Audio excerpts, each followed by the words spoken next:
and even if we're APs. So this pocket-sized PD is really small snippets of what's one good strategy or skill we might use in order to liven our online discussions or teach in the online setting.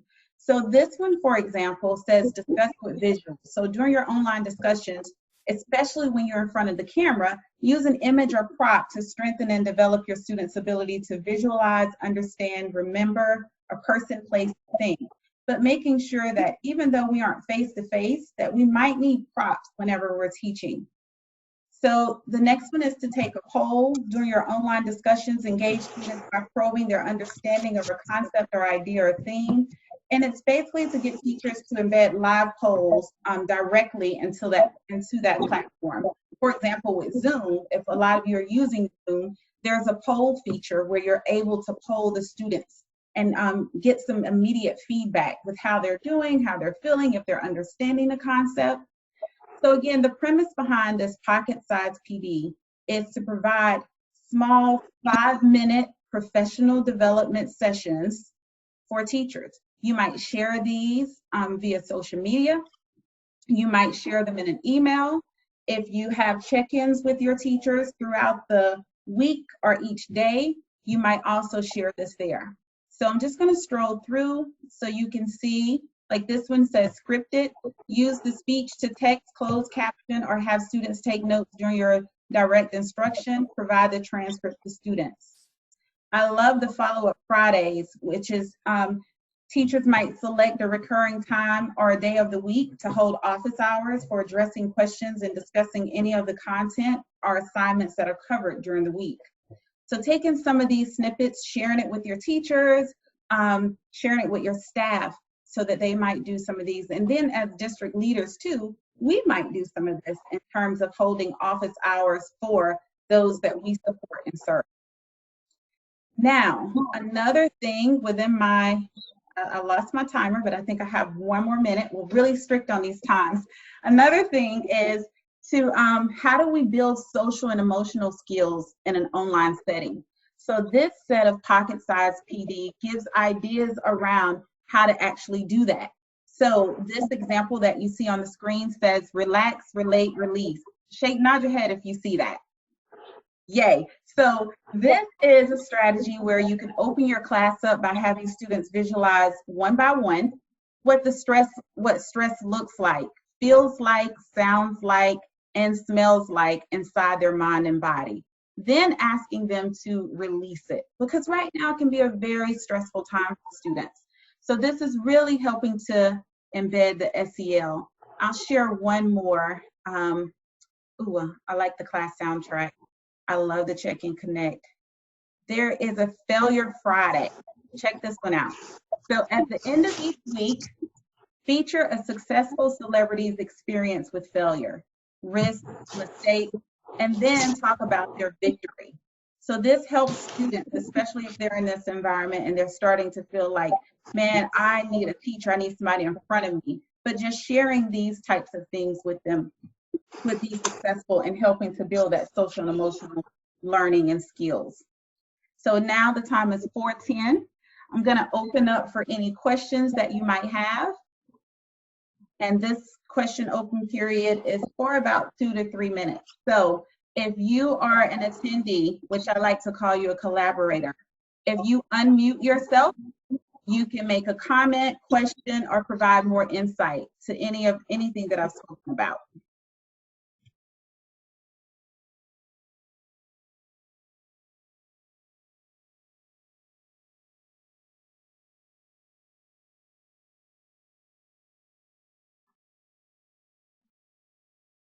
I have a comment and a question. I think this is great.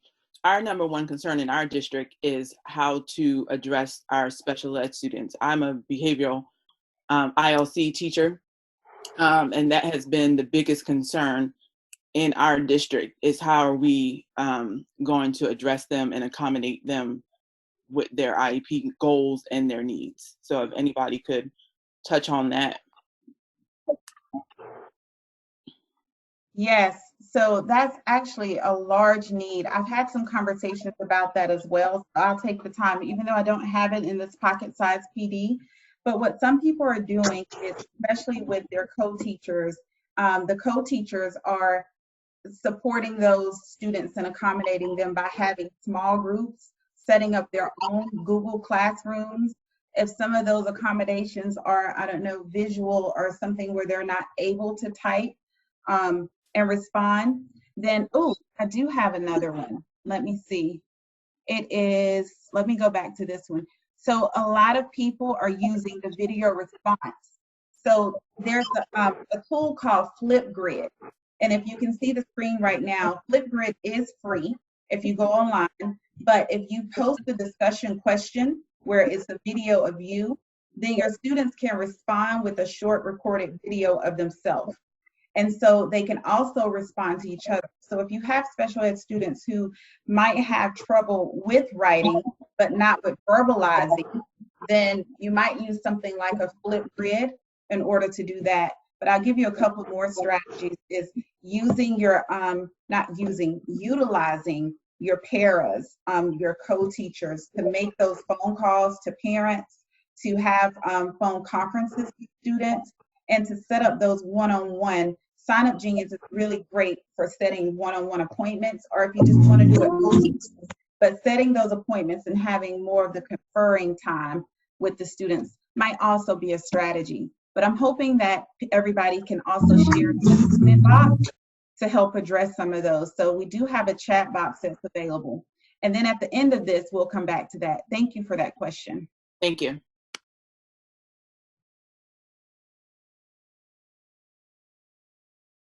All right, so time now is 4:30. Do we have another comment or question? Okay, so next we're gonna move on. I'm gonna stop sharing my screen, and Niki Hill is going to present for us. Niki, are you sharing your screen? Yes, I will share my screen. Thank you.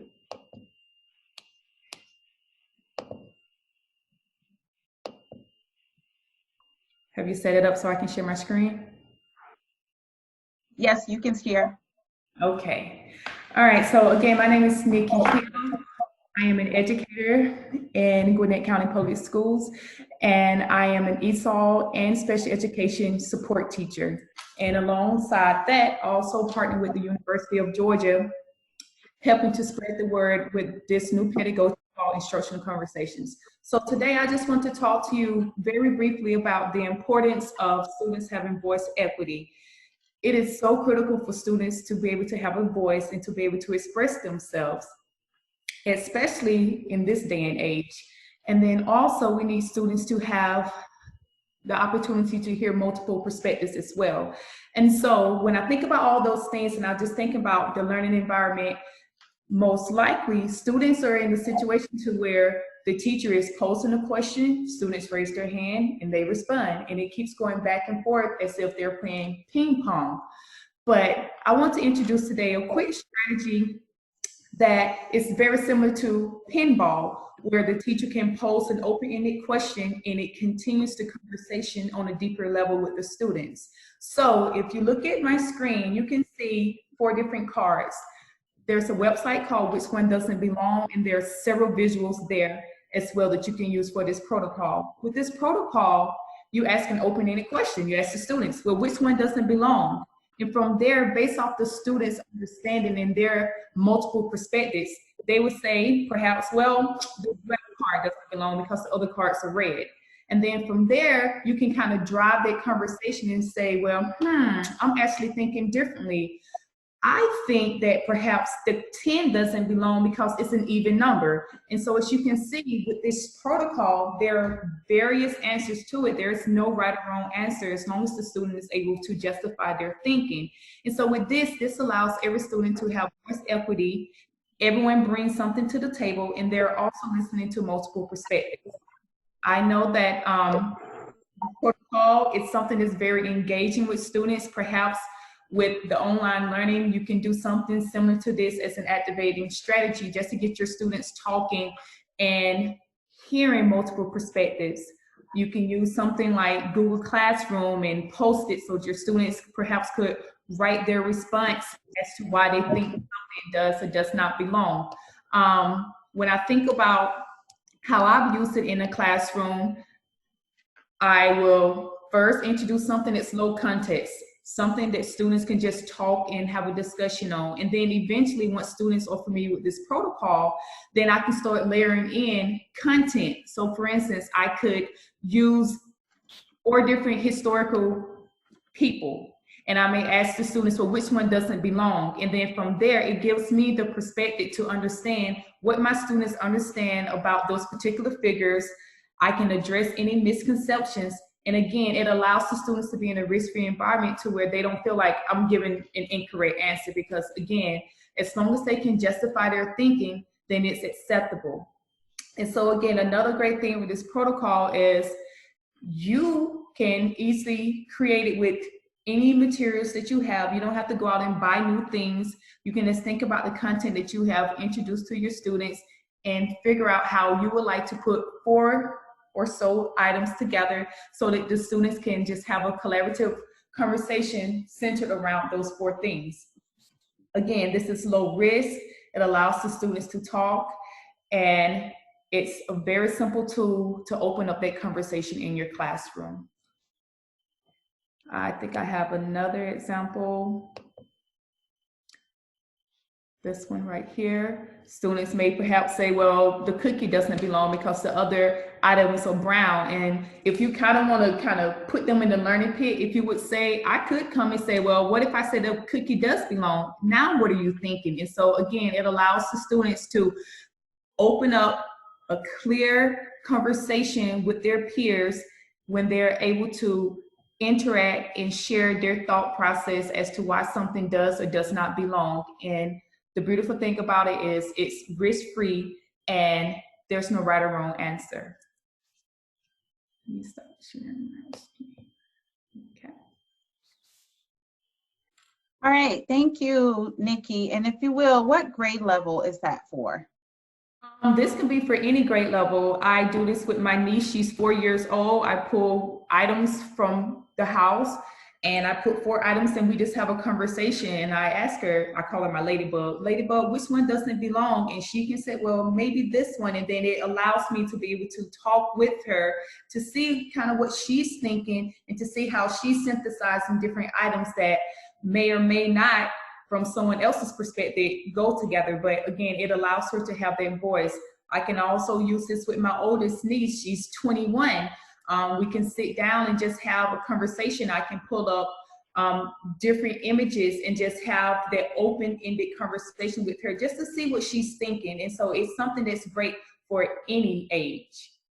Okay, thank you. Any questions or comments for Niki?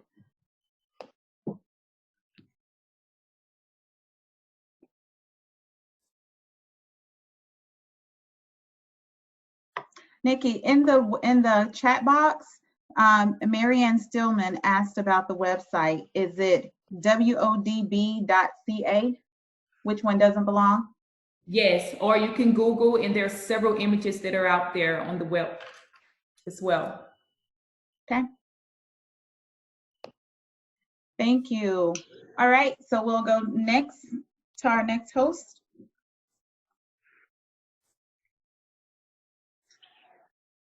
Just the illustration went up. Okay, I think that's me. All right, thank you for joining us today. My topic is a new norm in the midst of a crisis. So we know what COVID has taken over the world. Schools were in one day, we were gone the next. And teachers, administrators, educators everywhere, we've had to make adjustments. So I'm going to give you all 5 tips to make sure that you have a successful transition to being an online educator. Number 1, I would encourage you to set up office hours. When COVID-19 first hit, there were some cutesy schedules going around social media, and it was cutesy, colorful, but it would not work for me. It stated from 9 o'clock to 10 o'clock, do this. is from 11 o'clock to 12 o'clock. That does not work for me. If it works for you, do it. However, if not, set up times for yourself. For example, if you say lunchtime is from 12 o'clock to 1 o'clock, whatever you're doing before that time, after that time, set your time for 12 o'clock to 1 o'clock.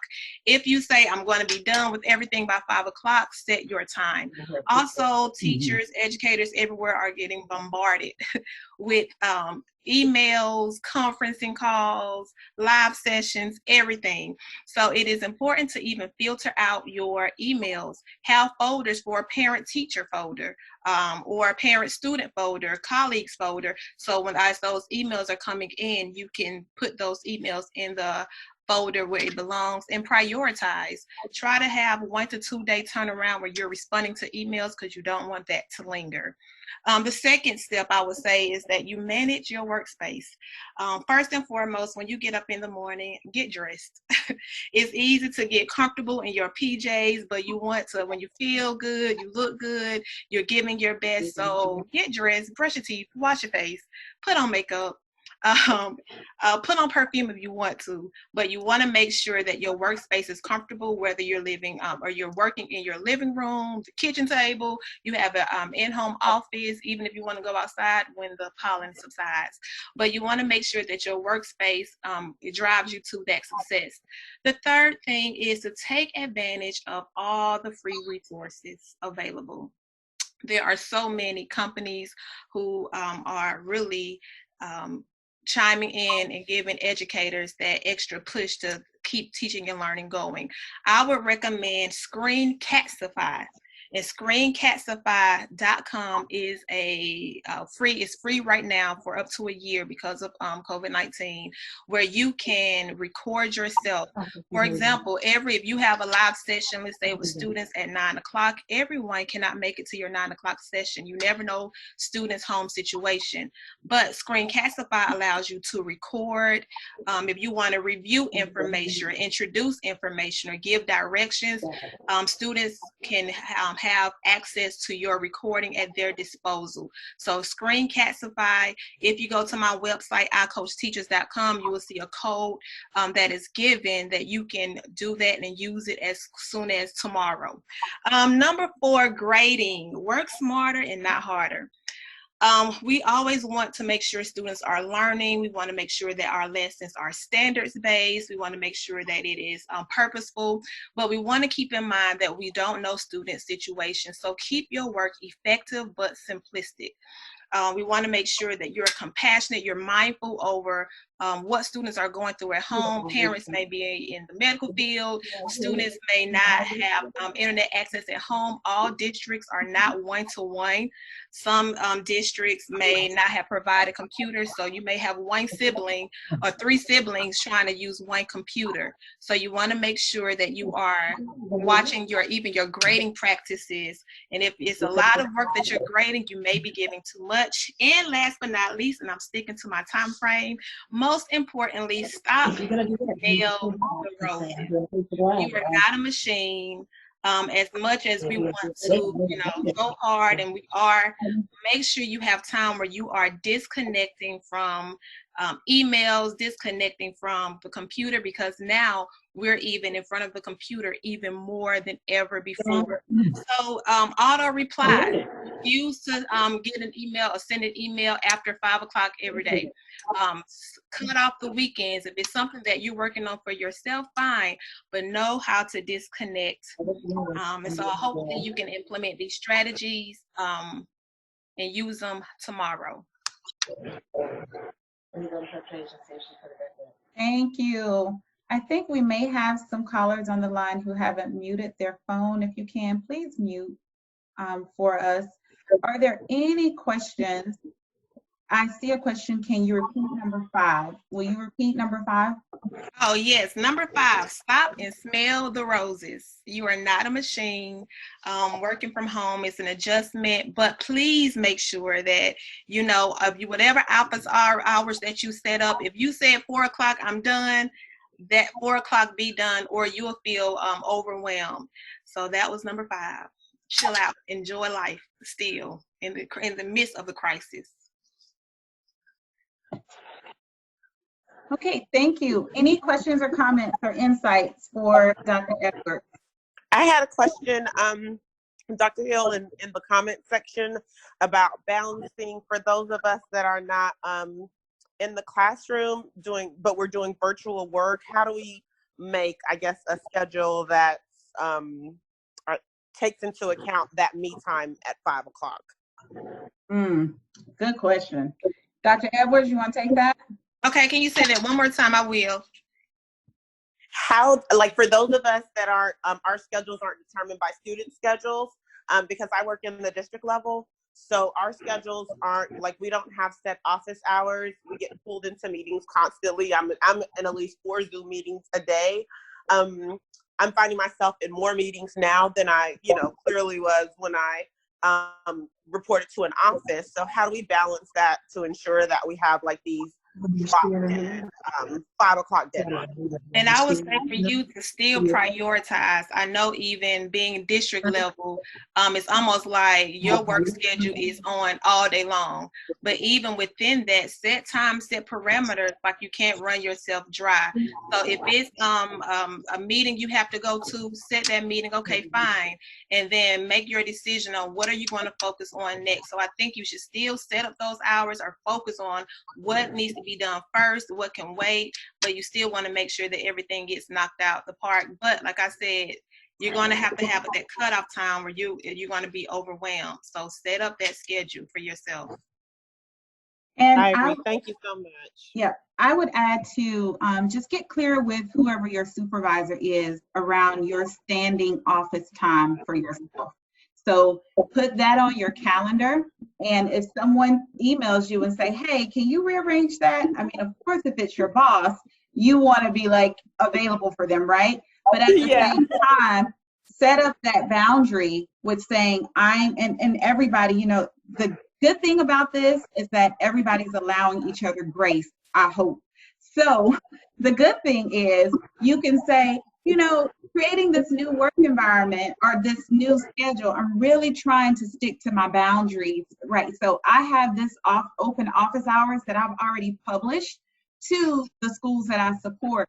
So I have some appointments or people might think that I'm available. Is it a way that we can work around that schedule? But I would definitely put it on my calendar because right now people are depending on your calendar being your Bible and your guideline. I know what that's how we're operating. So if I look on your calendar and I see that you're available from 3 to 4, I'm gonna go ahead and do your invite. Yeah, So, and that's the thing. Put it on your calendar. Yeah, because we support teachers. Generally, we're meeting with teachers during those 4 to 6 hours. You know what I mean? Like we can't just set up a meeting at like 10 o'clock, but then we're in meetings so I'm finding myself. But you're right. I need the calendar to kind of look exactly how my day is outlined so that they can see, hey, we're not just chilling, Yeah. Thank you for that. Now we're going to go on to our next presenter. The time is 4:30. I think we're on track. Can somebody hit me and let me know? We are. Okay, great. Hi, everybody. My name is KaCey Venning. As Alisha stated before, do a wide variety of things. I'm also the co-founder of a nonprofit called Helping Empower Youth. But a lot of the work that I am doing right now is making sure that I make the link for folks around mental health and mental wellness at all ages, primarily with young people. So I'm going to share my screen for you, and I am going to go through a couple of quick tips just to discuss how you can create an environment for mental wellness. And hopefully you all can see my screen. So what you want to do is, and these are not in any particular order, so use them as you need to. You don't have to use all 7 of them at the same time. You may have to kind of cherry pick them as you need them.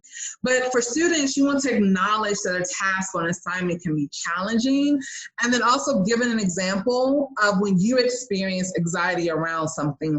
A lot of times young people or younger students think that the adults in their life are, Superwoman or Superman, if they've never experienced something challenging. And so if you can empathize with them in a way of saying, hey, I know how it feels to think that I can't accomplish this, or I know how it feels when I think I did my best and the grade doesn't reflect it. It humanizes you and it makes them more open to try it, because if you tried it, then they should be able to as well.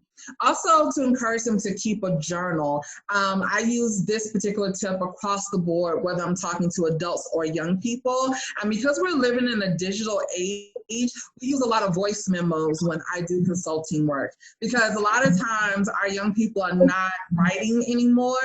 And so sometimes their penmanship isn't great and that frustrates them, so they don't write for a long period of time. But use voice memos on your phone or by a recorder and have them document what is happening throughout the day, or how they feel about a particular event that has occurred. And that gives you an opportunity to assess their growth along the way.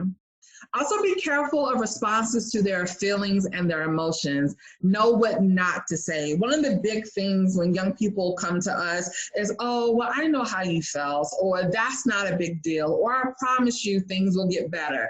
And that could be very well true, but for them, they haven't lived as long as we have, so they don't know it to be true. So a lot of times what we can say is, I hear you. I'm here for you. I don't know if I have the right words for you, but I'm willing to listen, and let's see if we can come to a conclusion together. Because a lot of times what happens is, and the reality is that we have not experienced what young people are experiencing now. I don't care who you are, what walk of life you've gone through. Living in 2020 now is not the same if you were 80s or a 90s baby. And so to say I know what you went through is not entirely true, and young people know that. So lean more towards listening versus always having a response for them. Build mindfulness into the day. You want to set aside time for deep breathing, for quiet reflection, and also for affirmation before the day begins. All of these set the tone for how they can approach the task, the assignment, approach the day. These are great for adults as well. As you're kind of stressed out around your new norm, you can do these things before you turn on the computer, before you send your first email. You also want to be mindful of how you can get back to a quiet place within yourself so that you can handle the stress that is going to come your way. For students, a lot of times what you see is the beginning stages of anxiety, especially around the ages of 8, which is around 2nd or 3rd grade for most students.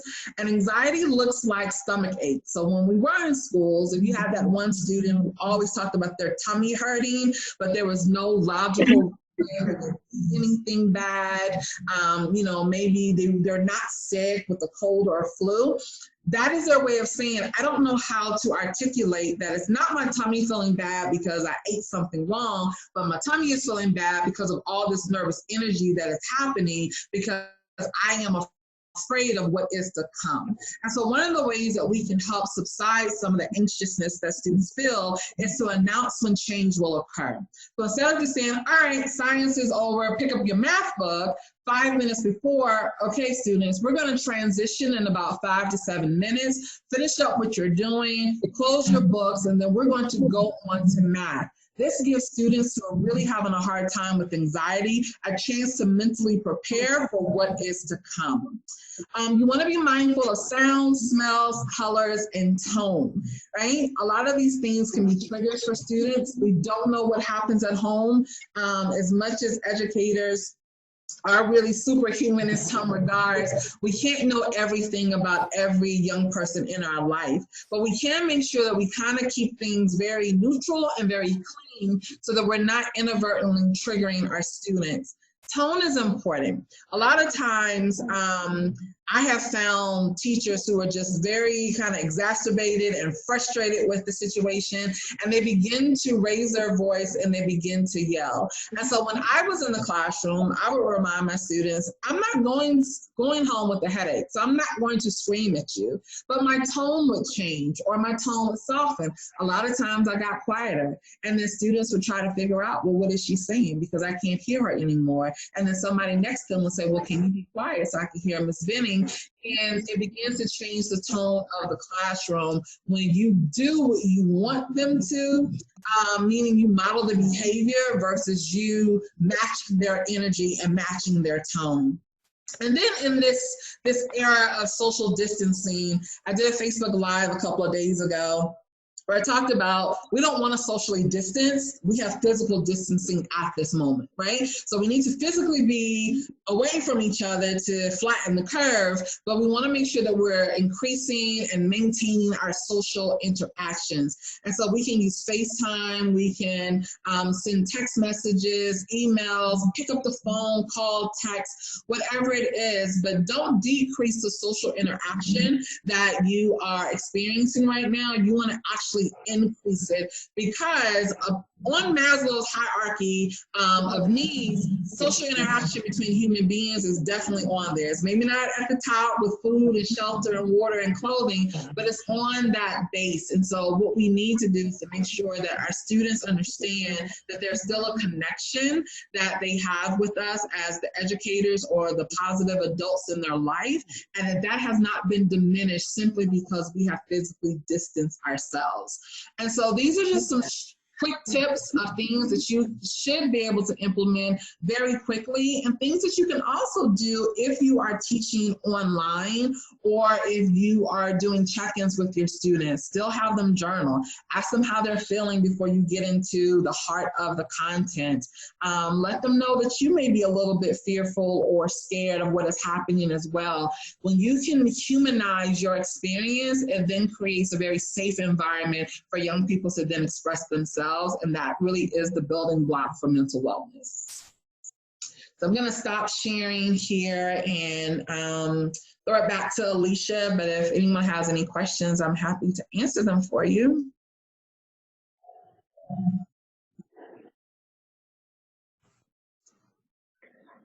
Thank you, KaCey. Does anybody have any insights? I think I heard somebody. Yes.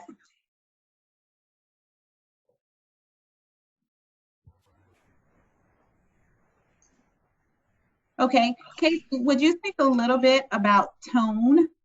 You spoke about, whenever we are talking face to face, but also I think it's important to be mindful of the tone we have in our emails, our written communication, and how that can address or portray it. Yeah, I am very intentional about making sure that I'm asking people how they're doing before I get into whatever the heart of the email is about. So if I were to send an email to Alisha, I would say, hello, Dr. Hill. I hope that during this time that you're remaining safe and healthy. If there's anything that I can do for you, please let me know. And then I go on into the conversation. Email, for the most part, has softened a little bit around how we can engage one another. It's not always so cold and corporate. Some industries, yes, still, but there are times where you can put in parentheses, hey, this is where I'm laughing, just to make sure that people are reading your tone and not assuming. So we have to just be more mindful of putting ourselves in other people's shoes when we're reading something. We know not all caps, unless we want to, really highlight something, but highlight something that's fun and light, and not put in all caps something that you are, frustrated by. That also helps to set the tone. And then, even in your email signature, put a funny quote or a link to a funny video. Like, those are very small, very professional ways to still lighten the mood without it being blatantly in somebody's face. I love it. I love that you added the email etiquette, which is first check and see how somebody, and just start your email out with hello. Mm-hmm. Hi, right. And not just to the business. Like, hi, and please avoid per the conversation or per my last email. There you go. That person's like, all right. And then the other thing I wanted to add to what she said was, in this setting, especially the online setting, you don't have to respond right away. Give yourself some time to think about it, for real. Like, if you read something, if you take it negatively, or like, no, she didn't, give yourself an hour or two before you respond. You don't have to respond right away, because it could be that you're still in the zone you were in prior to that person sending you a message, and you just misread it or you misinterpreted what they were saying. But at this time, one main strategy that we need to do is practice grace, allowing everybody grace. because this is a frustrating time, and not taking things through a personal filter. So we're going to go on now to Dr. Julie Rucker, because she has to sign off at 5, and now we're 1 minute over into her presentation. So Julie, if you want to go ahead and take over. Okay, thanks. I want to give you just a little quick heads up about why I'm sitting in this strange place. I had to come out to my husband's shop where it was quiet, and he, this is also his YouTube channel studio, so he has great lighting. But if you're wondering what's behind me, it's a bunch of storage for old machines and tools and parts. But my name is Julie Rucker, and I'm an assistant principal at Tift County High School in Tifton, Georgia. And just to give you an idea of where we are in Georgia, if you drive 200 miles south about on I-75, you will drive right into Tifton. Also, we're 40 miles east of Albany, Georgia, which is in the news quite a bit. Doherty County happens to have right now the second highest rate of COVID-19 infections per capita in the country, the 4th highest in the world, which is blowing my mind right now. So one of the things that I'm trying to keep in mind is that students in our district are affected by this in more than one way. They probably do have relatives who live in the Albany area, may even know people who are positive. So that's something we have to, it's touching our kids. So we have to remember that as well. I wanted to tell you just a little bit about my high school. We are a Title I school, grades 9 through 12. We have approximately 2,200 students. This is the 3rd year of a one-to-one Chromebook initiative. We actually never expected anything like this. None of us in our wildest dreams on January 1st of this year would believe we would be sitting here in this situation right now. But I will say the fact that we already were a school that was very familiar with technology, it was a little easier to make a shift to the virtual classroom, although there are quite a few challenges that I did want to share with you and how we were trying to overcome those, because these challenges aren't necessarily unique to a rural school district. But before I do that, I want to share just a few really quick successes and do a shout out to one of our divisions in our school system. First of all, our first success is communication efforts between our system, our teachers, our students, our community. Our teachers are doing a fabulous job of picking up the telephone and calling homes, calling students. And I'll be honest with you, for a teacher, picking up a telephone is hard. And I know as an administrator, I have to do it all the time. And sometimes I shake my head because I'm like, well, you know, pick up the phone and call a parent. I haven't had to do that. I haven't had to remind a teacher to do that. They are picking up the phone and talking to parents, so I applaud them for that. Also, our community is doing a great job of listening, and we're doing a good job communicating through our various news sources. But our number one desire, and I know yours is as well, is to serve your students, and that isn't always about academics. My school superintendent is Adam Hathaway, and this is his actually starting his 2nd year. He's probably got an anniversary that just passed. 2nd year as our school superintendent, and he says we're in the learning business, not the classroom business. And that is so very evident. At the beginning of the school year, he spoke to our district employees, and he is a former Army guy, and he compared us to an Army going to battle. And of course, when he said that back at the end of July, I don't think he realized how true that would be, because I feel like we are an army of sorts, and we are going to battle for our kids right now to ensure they continue to learn while we are in this new environment. The shout out that I want to give, though, is to our our system's school nutrition department. It's very evident that our school system is caring about our kids. We're continuing to feed our kids during this shutdown, as many school districts are trying to do and are doing. In the past 2 weeks, our school nutrition division, which is led by Ms. Vanessa Hayes, has served 43,898 meals total. That's breakfast and lunch combined in the past 2 weeks. And they also sent home with our kids 18 and under swag bags is what they're calling them on Fridays to provide food for the kids over the weekend. And all of our departments are helping out with that. Every day they load up and they take a lunch and a breakfast for the next day on buses to different areas of our community and our county. So our school bus drivers are involved. We have district staff that are getting on the bus with the drivers and are helping to hand these out across the county. So I know that that is something that we are proud of, that we're able to continue to help our kids in that way. And we feel like our Army is doing a good job. Back to our Chromebook initiative really quickly. Our school, our students have technology, but not everybody has access at home. So we've had to really work hard to make sure our students do have access. About 85% of our students have access, we have determined. We have asked teachers to report, self-report their students who do not have internet access. Before we left school, we knew one day, the morning of our last day of school, our teachers uploaded materials to Google Classroom. We use Google Classroom, and they use the offline feature to help give our kids their first week or so of work. We also are encouraging our kids to use other resources in our community, like fast food restaurants, their Wi-Fi. Some of our grocery stores like Publix has free Wi-Fi.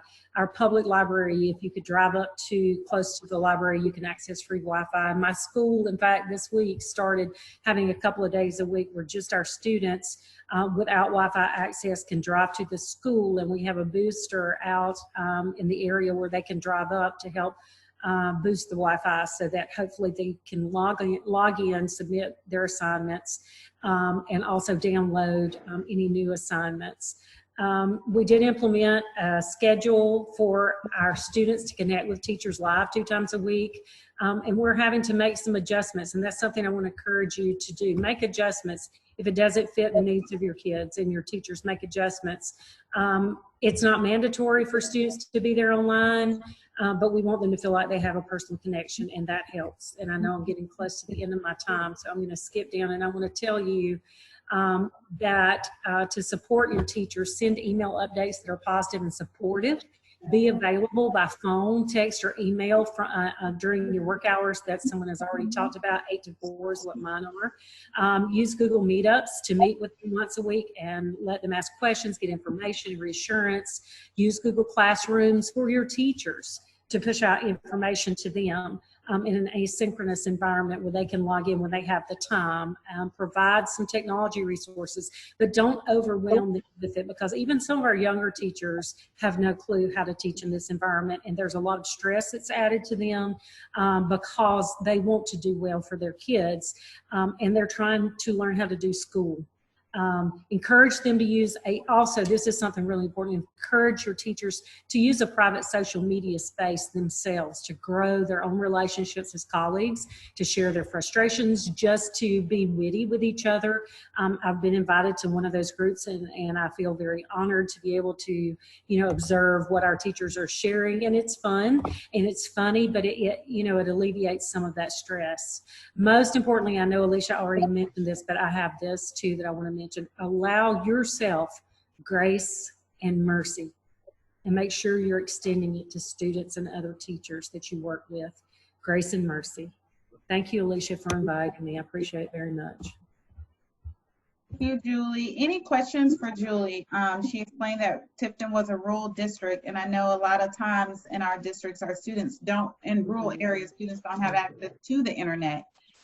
So any questions around just how you're working with those students who don't have access, or any insights?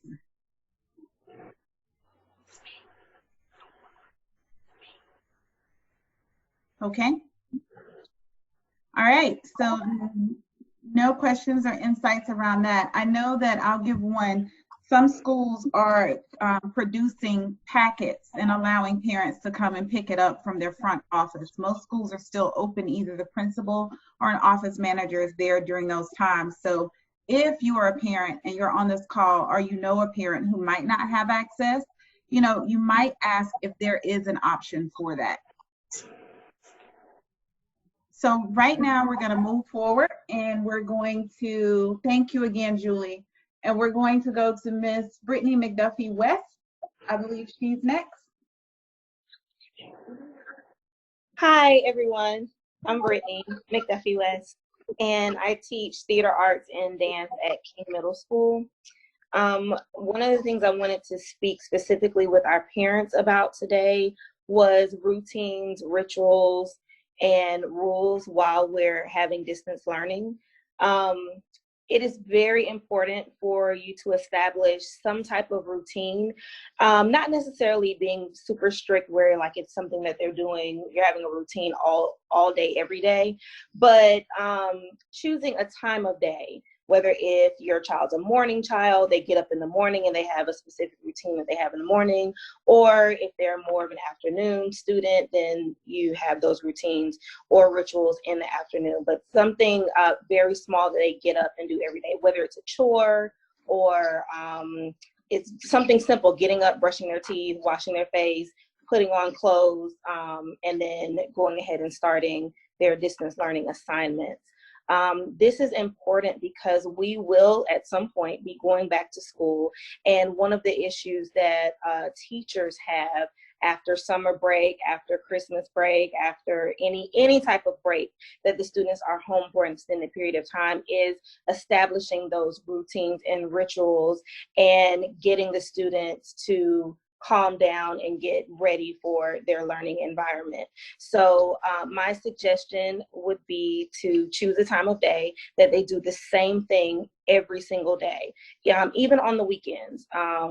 And also before students are starting their distance learning assignments, one of the things that we do in my classroom is we have a 5-minute no talking rule. So we come in, we get ready for the day. They can be on their phones, they can listen to music. It's just like a 5-minute woosah moment for them to know, okay, we're gonna get ready for learning. So once the 5 minutes is over, we dive into our lesson. And at first they always kind of push and they're like, oh, I have a pressing question. If I don't ask you this question, life is going to be over. Make that 5 minutes an extended 5 minutes. All we're doing, we're just sitting here, we're just being quiet, we're just taking a woosah moment. That really helps the students before they actually start engaging in their lesson to kind of calm down, center themselves, and get ready for work. So mine was really quick. That was all. I didn't know. Does anybody have any questions?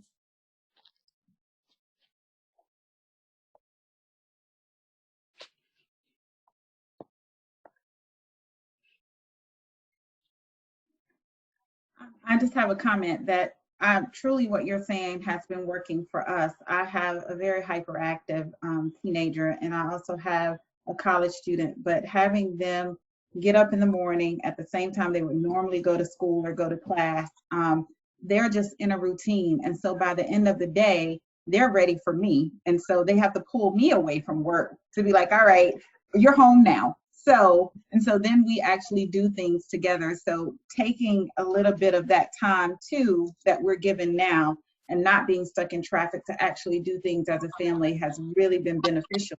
But it's only been possible because we do have those routines. So we're just keeping the same thing that we were doing whenever we were going to work and going to school. Yes, it's also going to make the transition for the students going back to school, because this was such an unexpected extended break that they're having. When we do go back to school, whether it's in a couple weeks or if it's next school year, it'll make the transition easier for them. Because the first 2 or 3 weeks of school are very difficult for teachers to get students to, have a seat. We're starting to engage in our lesson. So if they have had those routines at home, then it's going to be easier for them to come into the classroom and receive the routines from the teacher. Okay. Thank you. And now we'll move on to Mr. Erik Cork. Cork. I mean, I feel honored to be here with these scholars on the line. And the name of my workshop is called Cork's Coast to Coast Writing Camp. And I travel around the United States doing workshops. And in my 25 years of doing this, I've never done a 5-minute session. So this is exciting and it's a challenge for me. Just to kind of go on right now for the Virtual EdCamp, what we're going to talk about right now, for something very simple for you teachers and parents out there. It's called 3, 4, 5. Right, that's it. 3 steps for mastery, 4 E's of excellence, and 5 things to do to score above average on the test. Because I know some of these parents out here have never done any homeschooling before, and so I'm making this simple as 3, 4, 5. What did I say? Yeah, I got that out there. And so as we go over these things right here, you see this? All these lines, I'm going to show you this. This is one of the most intimidating things that your students are going to deal with. Even parents, when you talk about the #1 fear of adults, it's usually the fear of public speaking. But diving into the page, math is easy to some people because they can hide their personality. They just, 7 + 3 is 10. 6 + 4 is 10, 5 + 5 is 10, and they can just give the answers. There's only one right answer. The beauty of math is you show different ways and different avenues to get to that answer. But when it comes to writing, now you're actually breaking off a piece of your spirit. And people can judge you and evaluate you, clap back on you because you're sharing your opinion, your thoughts, and your perspectives and your spirit. And people make comments, and that's kind of hurtful. And so when you see this, all these lines, that's what I'm going to talk about right now as you talk about 3, 4, and 5. But I'll use a little music to add as I cover these things right here. Let's see if I have it right here. Oh, let me cut this on because it went off. Oh, cut it right here. Okay. All right. So we're going to talk about all these lines right here. We're going to do a little barge. I don't know if you hear the music, and it goes like this. Now, I had some problems, and no one could seem to solve them. But you had the answer. So I gave it half a chance and learned some reasons to write on paper. There's a whole world inside you, students, and all that I have, I give my all to you. Now, how do elementary and middle school students think? You said writing is boring. You say no one wants to read my story. But you are the only one who matters. Let words set you free. And what? And learn. And learn new ways with words on paper. Your truth is deep down inside you. Just say all that I give my all to you. All together, we're going to say what? All these lines are waiting for you on paper, old-fashioned paper, and what? All these lines are waiting for you. Ooh, ooh. And I'm just going on there because it's like really crazy. Parents and teachers, your students are dealing with an issue. Why do we have to learn this? Or if they're in high school or college, when will I ever use this in real life? So what I want to do is give you the answer to that question, and here it is. Tell your students that if you don't use your brain now, you won't have to worry about using it later, because the kind of jobs you're going to be stuck with are the ones where people think for you, always watching you and bugging you and telling you what to do every second of the day. So what I'm going to do now is we're going to talk about the things that teachers are actually coming for. See, when the parents, you ask your students that when they go home, what'd you do in school today? All together, all over the country, all over the world, students say what? Nothing. This is what we're trying to do. We are attempting to educate students today so they will be what? They'll be ready to solve future problems that have what? Not even been invented yet. Not even been identified. Using technologies, they're not even invented. That's what we're dealing right now in this COVID-19 crisis. Based on scientific knowledge, yet to be discovered. What we're trying to do is turn our students into critical thinkers, and that's the goal right now. And that's my quote by Legowski. So we talk about 3, 4, 5. Here are the 3 things we're going to cover right now.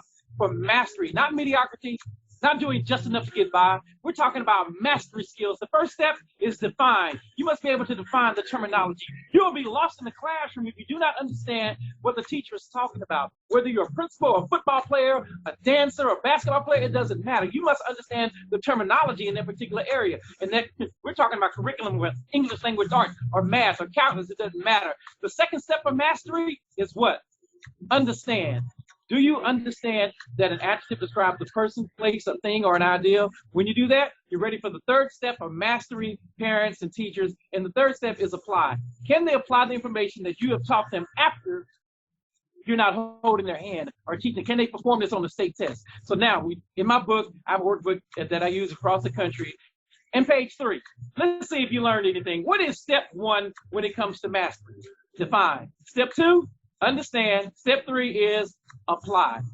Because practice makes what? Nope, not perfect. That's a lie. Never say that again. Practice makes better. So you can look at the screen right here. Practice makes better. Practice makes progress. Practice makes improvement. That's what I tell students. So write this down. If you're taking notes, teachers and parents, perfection is a process. So right here on the screen, I have it because students are visual learners. They don't want to listen to a lecture or hear a talking head. They actually want to be impacted with all the different learning styles. And that's what we deal with right now. So now I'm going to deal with this. We talked about 3 steps of mastery are what? Define, understand, and apply. Now we're going to talk about the 4 E's of excellence. How many? 4. So what I want you to do now is get your paper, and you can jot these down. The first E of excellence. Oh, I think my time is up right now. Okay, time's up. The essence of a topic, the expectations, the explanation. On another video, perhaps we'll go into more detail right there. 5 minutes is up, and I want to be respectful. Thank you, Dr. LaHill. I love Erik Cork. I love you, man. So if you will, if anybody is on the line, he did go through his 5 E's of excellence very quickly though, but does anybody have any questions? Because we do have about 5 minutes of questions for him. And if your question is that he goes through it, then we can use those 5 minutes for that. But let's go ahead. Any questions or insights?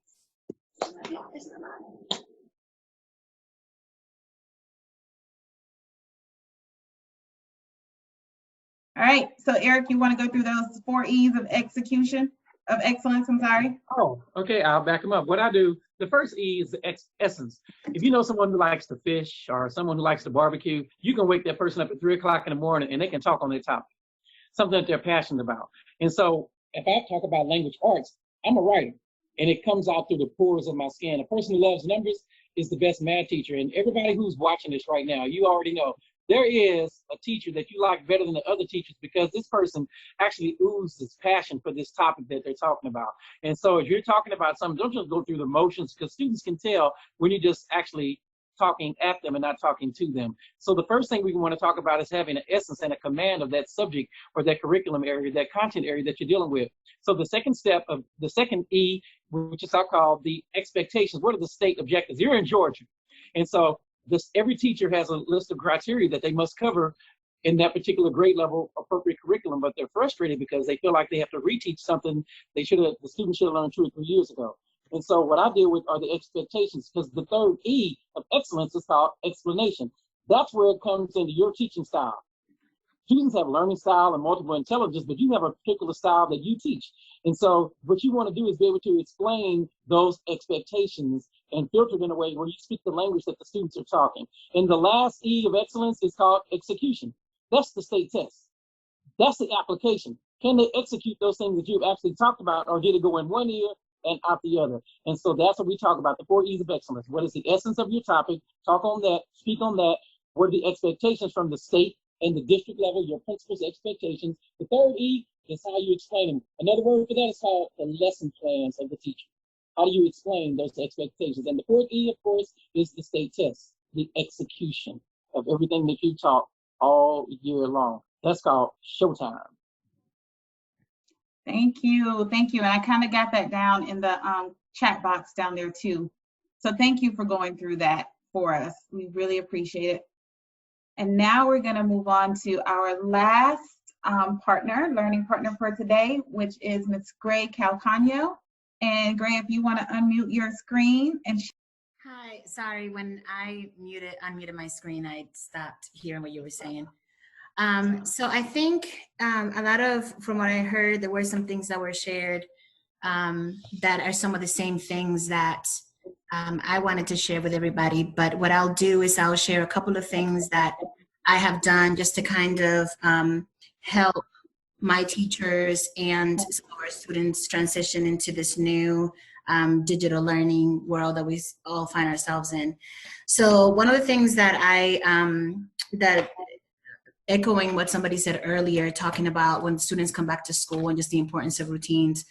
So in our county in particular, we started with getting, a couple of weeks that we were in digital learning, but now, as we know, this is going to continue a little bit longer. So one of the things that we have done is when we started, we had some expectations and some guidelines with teachers. We had a lot of conversations about what the learning was going to look like, but now that we're transitioning into moving to a longer period of time, what we have done as a school is just sort of develop some expectations and some ways to engage learners in the digital platform.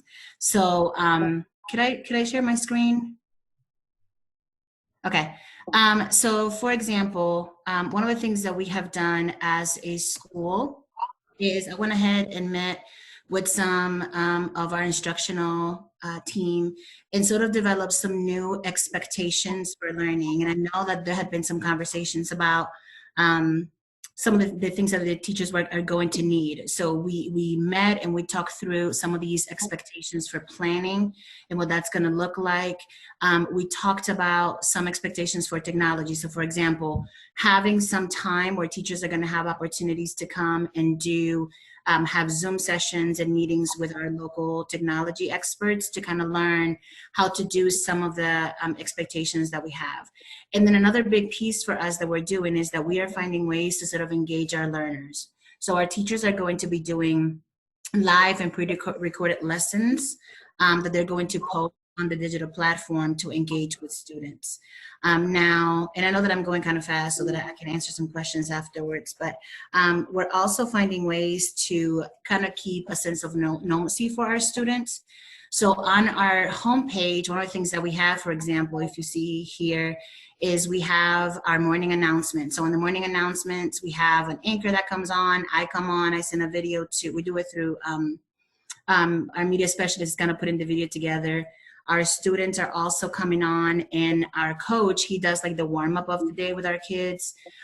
We also have announcements like we would for our kids right here. We greet them every day, and then we have sort of like a main hub of all the teachers and where they can go to find their lessons. To engage our students, one of the things that I did is before asking teachers to begin to do live lessons with students and before they started meeting with them, I also hosted a chat with the principal. And so here is on our Twitter page, so you can see sort of what the flyer looked like. So we put it out there for the kids to kind of chat, and literally it was just an opportunity for students and families just to come online and just ask questions, and they love talking to each other and seeing each other. Something else that we did on Friday, this was a lot of fun, was a digital dance party. So I asked a friend who is the DJ, and I said, hey, can you host a digital dance party for us? And it was so much fun. I have the full link, and it was our families, the kids, everybody was dancing.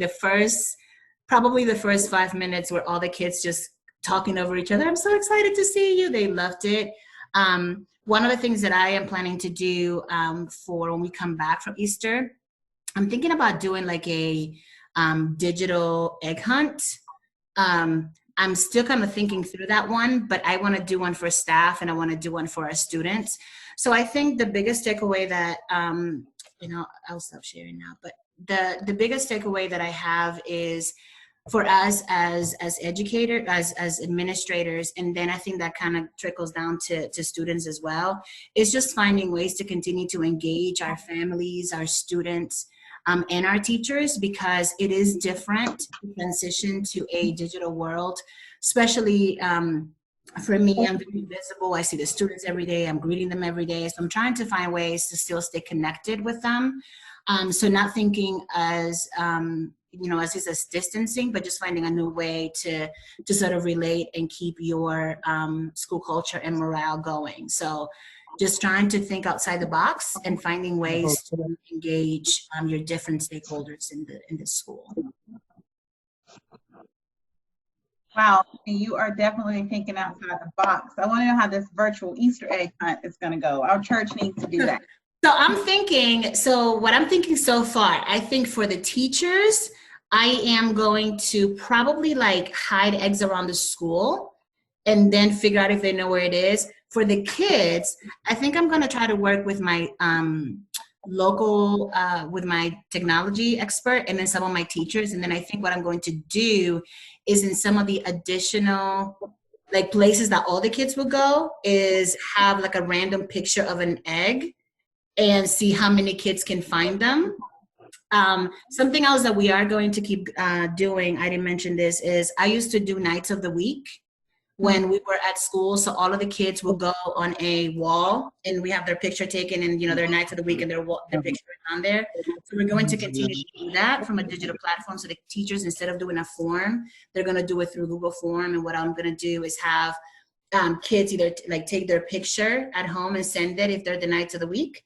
And have like a digital scroll of that on the homepage to continue the nights of the week.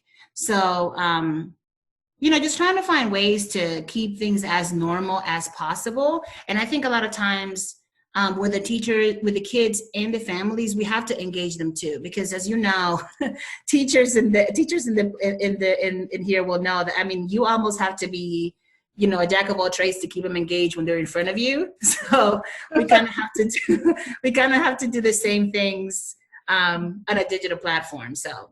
Yes. Wow, that is awesome. I really love your innovation and how you are continuing to engage your students and staff. Like, that is awesome. Even to use your morning announcements. Like, who would have thunk it? Yeah, I said thunk it.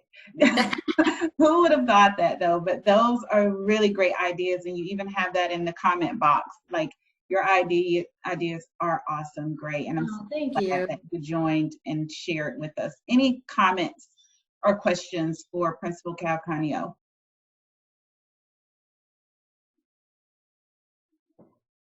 The last thing that I will say for anybody is try to find, in every school, you can have at least one or two people that are sort of like your technology folks, or the ones that don't mind being silly. So even if it's finding, one or two people that can come alongside you and sort of take some of these ideas and make them happen.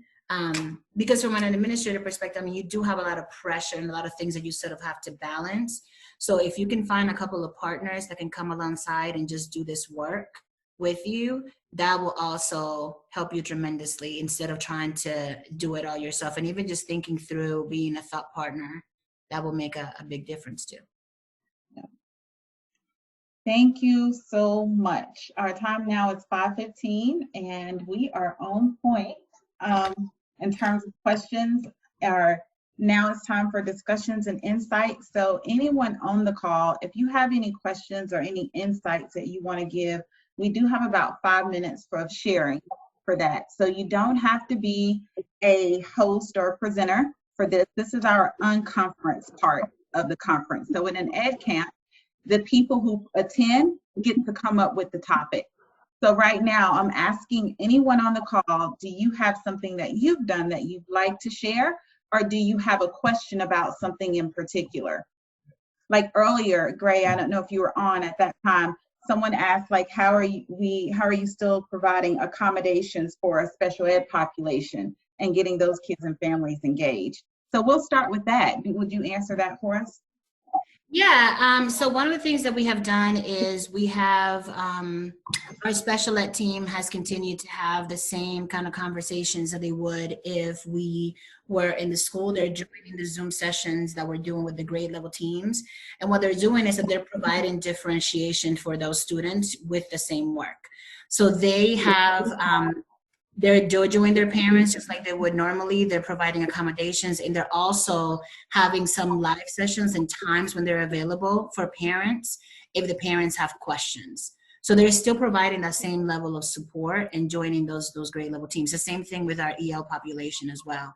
For our EL population, I don't know if you all are using Google or not, but you can do an add-on where it will automatically translate slides for you.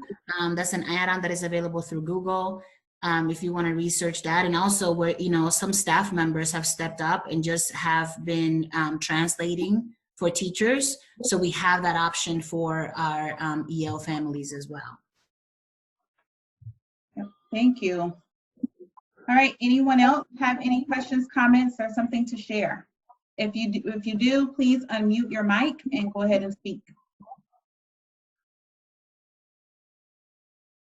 Not a question, but just a comment. I want to thank all of you all for organizing this and presenting today. It was really helpful to hear, you know, the different perspectives of like what we're all facing right now, mental health, dealing with students with that requires special assistance. It was just really great to hear from the different perspectives. So thank you all for giving up your Sunday. Thank You're you, welcome. Dr. Morgan. Thank you for tuning in as well. And I know that you guys are doing some really great things out there. So hopefully on the next series, Dr. Morgan will be sharing. Remember, I still got to get a schedule right. Okay, anyone else? If you do presenters, they have some really great ideas. And just starting with Principal Calcano, those flyers that she showed us, I think she showed us her Twitter thread. So if you need any ideas or to share things with other principals, follow her. Follow Dr. Cork, Mr. Cork. I keep calling him doctor because let me tell you, he's the Kobe Bryant of education. So he has some great workshops that he does internationally. And then Miss Brittani McDuffie-West. She's the dance and theater teacher at King. So both of her addresses are there. Julie Rucker, again, AP in Tifton County, and also the former GCTE president. KaCey Venning, entrepreneur and helping empower youth. She has lots of programs, and she also does mental health and behavior training. And then we have Dr. Edwards, who is, I believe she's in Fayette County school system, but she's also a coach. I Coach Teachers LLC, and she's an author. And then Niki Hill, who is a former Marine, so that says Niki Marine. So, oh my God, Always a Marine. Okay. I mean, Marine, wow. But she is also a teacher in Gwinnett County, but as well as a coach. So she has a lot of strategies that she can share, because you guys know that Gwinnett is the best. Go ahead and put that out there. But, and then myself, I am Dr. Ruth. I will be sharing those pocket-sized PDs on my Instagram as well as my website. It's drruthalishahill.com. You can actually download the packet from there. So again, we thank you all for participating. If you registered for this call, I will send you the video, the recorded link, and hopefully we'll have some snippets on social media as well of some of these great tips. So I think we have 2 comments in the chat box. Thank you. I just want to say thank you really to each and every one of you who got this together on short notice and responded to the call. Like, this was super awesome. I really, really appreciate it.